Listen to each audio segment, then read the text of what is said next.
Hai semua, perkenalkan nama saya Shalomita Sandrina Sibara dengan akhiran NIM 051 dari Farmasi Kelas A. Nah, pada saat ini saya akan menjelaskan tentang brotowali sebagai obat anti malaria. Untuk penjelasan lebih lanjut, bisa simak video ini sampai habis. Brotowali termasuk dalam tanaman obat tradisional yang sudah digunakan oleh masyarakat Indonesia selama bertahun-tahun untuk mengobati berbagai macam penyakit, salah satunya anti malaria. Nah, brotowali ini memiliki nama latin Tinospora crispa L yang banyak ditemukan di Asia Tenggara dan India bagian timur laut. Untuk klasifikasinya bisa dilihat sebagai berikut. Selanjutnya kita masuk pada morfologi dari tanaman brotowali. Yang pertama ada daun. Nah, daun dari brotowali ini berdaun tunggal tanpa stipula dengan tulang daunnya menjari, bertangkai dan berbentuk seperti jantung atau agak membundar. Helaian daunnya ini tebal dan kaku dengan pangkal tumpul dan tepinya rata. Pertulangan dari daunnya ini menyirip dengan permukaan bagian atasnya licin dan bagian bawahnya halus dengan berlekuk pada bagian pertulangan. Yang kedua ada batang. Nah, batang dari brotowali ini berbentuk bulat, berwarna hijau coklat, dan pada batang tuanya ini disertai benjolan-benjolan. Dari batangnya ini sendiri dapat keluar akar gantung yang tumbuh dan dapat mencapai tanah. Jika kita menyimpan batang ini dalam jangka waktu yang cukup lama, keadaan batang ini cenderung tidak berubah. Selanjutnya ada bunga. Nah, bunga dari brotowali ini sendiri berbentuk kecil dengan warna hijau muda ataupun putih kehijauan. Nah, bunga brotowali ini memiliki mahkota berwarna putih dengan kelopak bunga agak menyatu. Bunga brotowali ini hanya memiliki putik saja. Bunganya termasuk dalam majemuk tandan semu dengan letaknya menggantung, dan pada bunga jantan, bunganya ini bertangkai pendek di mana terdapat mahkota yang berjumlah 3 dengan memiliki 6 buah kelopak. Selanjutnya yang terakhir ada buah. Nah, buah dari brotowali ini berkumpul dalam tandan dengan memiliki warna merah muda ataupun hijau. Nah, buah pada brotowali ini termasuk buah batu.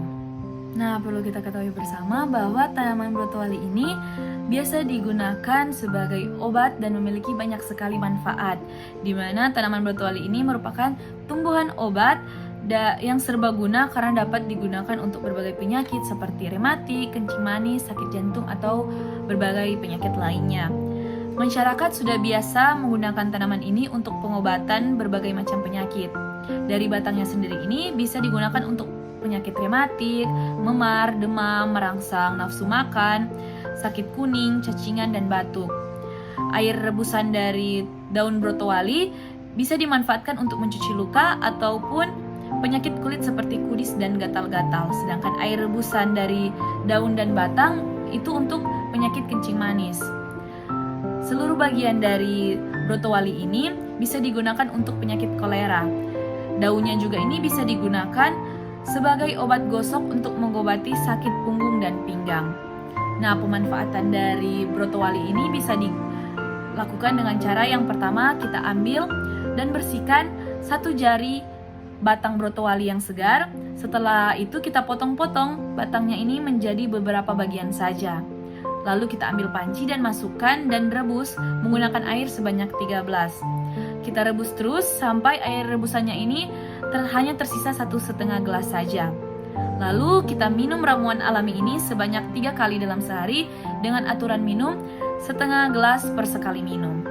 Brotowali memiliki banyak kandungan kimia. Yang pertama ada alkaloid, di mana alkaloid yang terdapat dalam batang brotowali bersifat racun aktif yang tersusun dari karbon, hidrogen, dan nitrogen yang dapat merusak sistem saraf, mengganggu pernapasan, dan mengganggu kemampuan reproduksi, sehingga penggunaan ekstrak dari batang brotowali ini dapat mengurangi penyebaran dan mengusir nyamuk.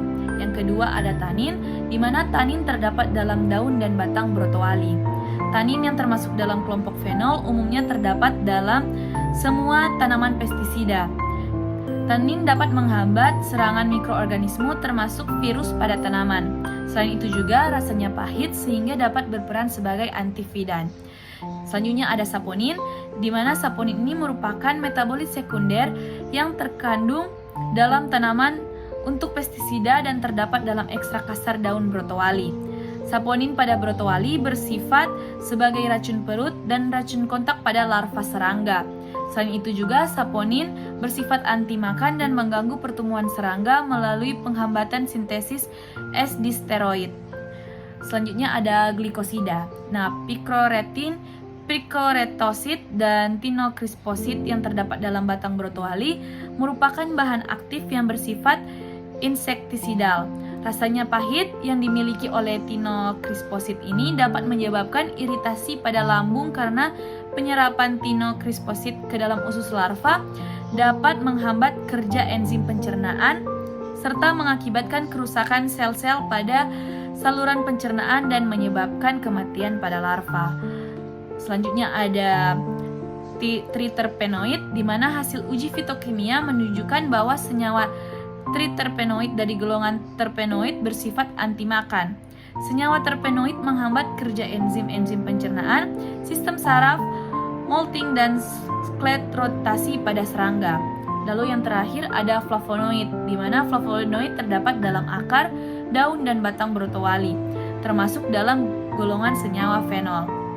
Flavonoid ini sifatnya toksik untuk beberapa serangga, merupakan antimikroba dan merupakan mekanisme tanaman untuk melindungi diri dari serangga patogen. Flavonoid juga bersifat anti makan. Sekian video penjelasan saya tentang brotowali sebagai obat anti malaria. Kiranya video ini dapat bermanfaat bagi kita semua. Terima kasih.